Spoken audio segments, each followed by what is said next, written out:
పవన్ గారు, అసలు ఈ సర్వీస్ స్టార్ట్ చేయాలని ఎట్లా థాట్ వచ్చింది మీకు? దానికంటే ముందు చాలా ఏళ్ళ కిందట, అంటే ఈ ఎలక్షన్స్ కి ముందు చాలా ఏళ్ళ కిందట ఒకసారి నేను మన గౌరవులైన శ్రీ చంద్రబాబు గారిని కలిసినప్పుడు ఆయన ఒక మాట చెప్పాడు. తను ఎప్పుడు ఆలోచించేది ఎప్పుడు తెలుగు వాళ్ళని ప్రపంచం మ్యాప్ మీద ఎలా పెట్టాలి అని. ఆ మాట విన్నప్పుడు ఈవెన్ ఐ థాట్, ఆయన అలా ఆలోచిస్తుంటే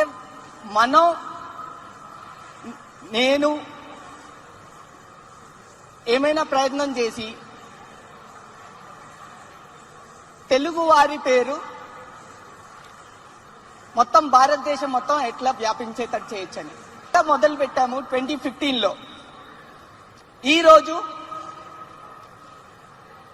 ర్యాపిడో భారతదేశంలో 100 cities పైగా మేము వ్యాపించున్నాము. Let's give it a big hand. 100 cities it has expanded to.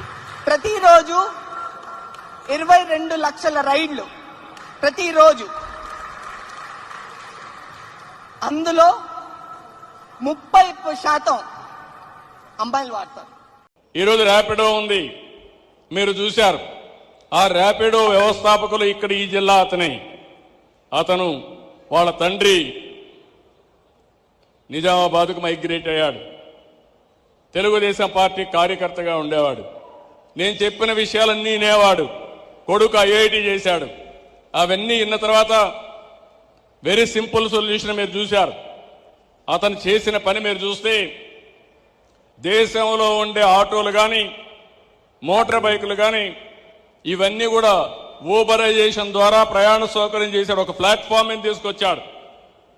ఒక పక్క వెహికల్ ఓనర్ని, ఆ వెహికల్ ఆపరేట్ చేసే రైడర్ని, ఇంకో పక్క యూజర్ని, ఇద్దరిని పెట్టాడు. టైం పెట్టాడు, రేటింగ్ పెట్టాడు. ఒక 5-6 మందికి పంపిస్తే ఎవరు ఫస్ట్ రెస్పాండ్ అయితే వాళ్ళని పంపిస్తూ వచ్చాడు. ఈరోజు one of the best company. Idea great కాదు, కానీ ఆలోచించిన విధానం గ్రేట్. ఇంతవరకు చాలా మంది ఊహించుండరు.